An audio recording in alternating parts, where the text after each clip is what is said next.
Hey guys, RJ here. It's 1 a.m. in Sydney and Chelsea absolutely run riot against Norwich.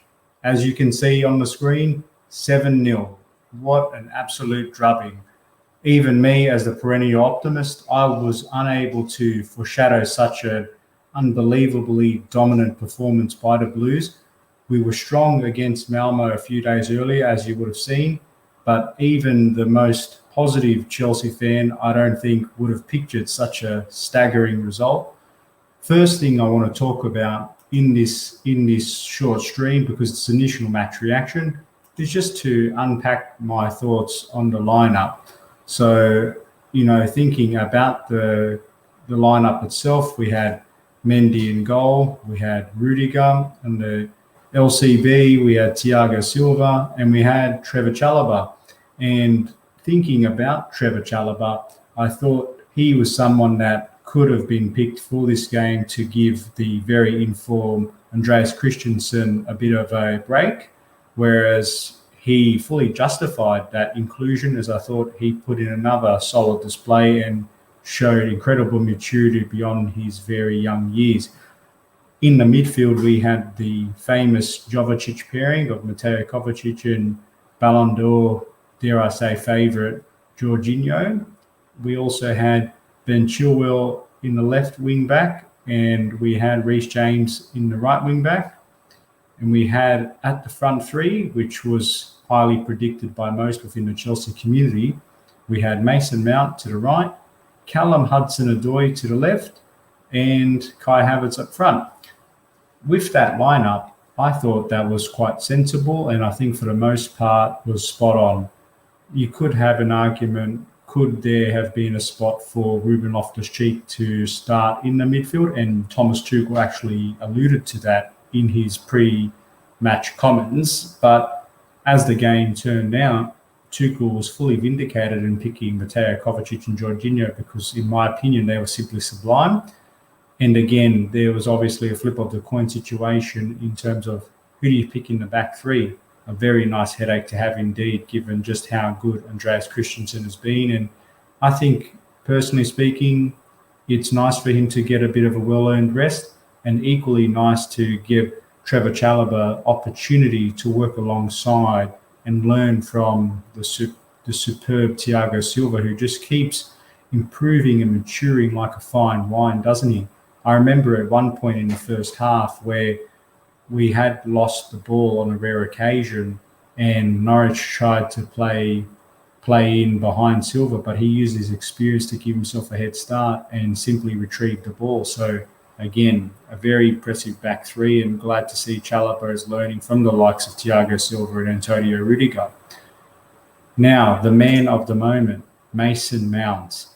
He had received a lot of criticism before the game, and there was question marks as to could he recapture some of the dizzying heights that he recorded from the previous season.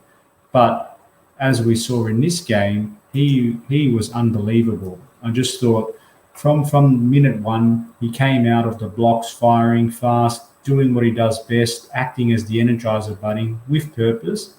But that first goal, the way he received the ball, took it under control and just hit it with such precision and power into that bottom left-hand corner in off the post, gave Tim Krul absolutely no chance.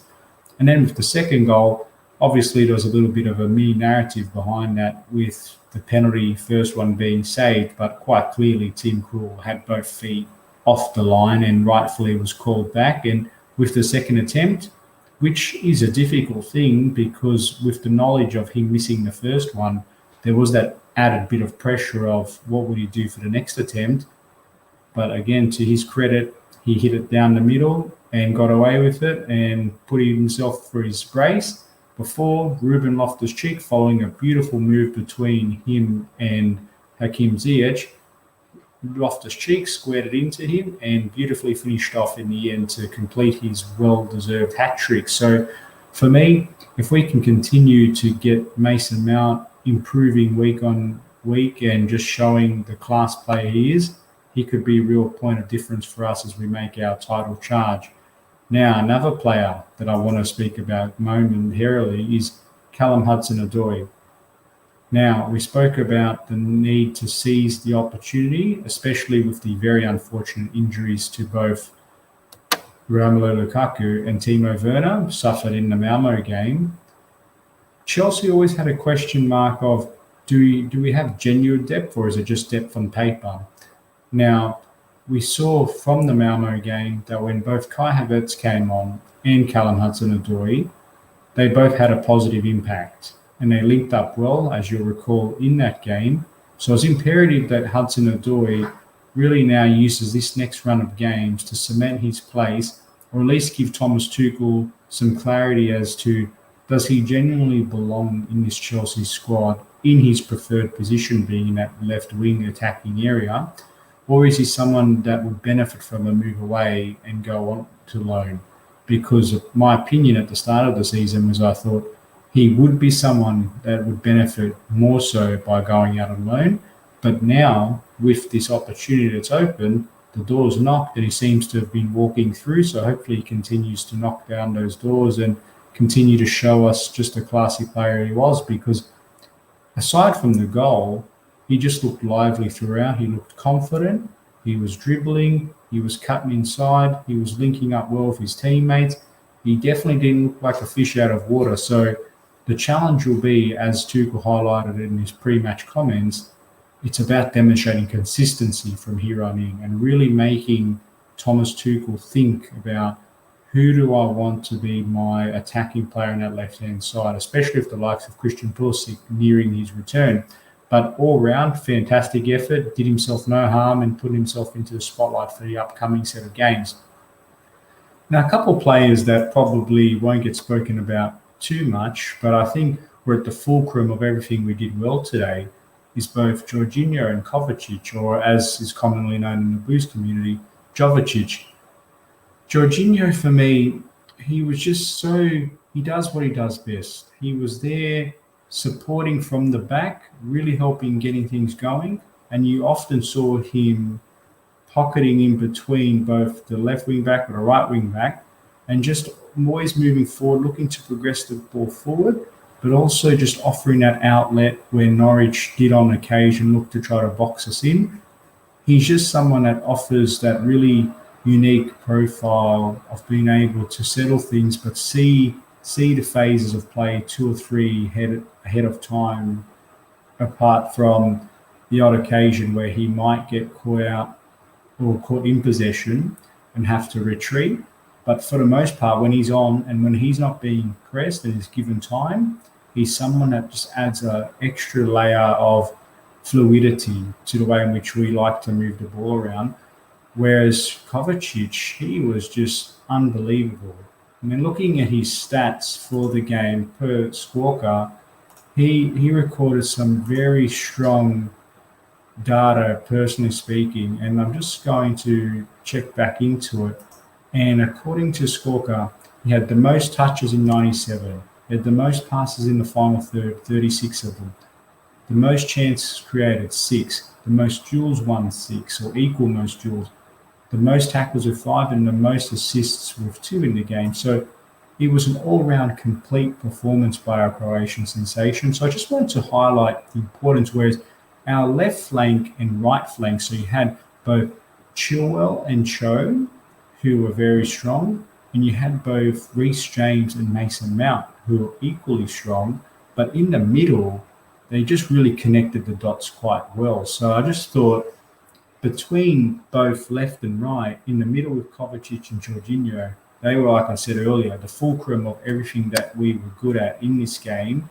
And it's great to see that Kante as well was able to rest and get through, hopefully not too serious muscle fatigue or slight injury, but also Loftus-Cheek coming on in the second half. It gave him an opportunity to get a bit of rest, but also not lose too much momentum. So for me, both of these players deserve a bit of a pat on the back. A couple of other things I wanted to mention, aside from Kovacic and Jorginho, was around just, if I was a Chelsea fan and I was to be asked, which of my flanks do I think is the stronger at the moment?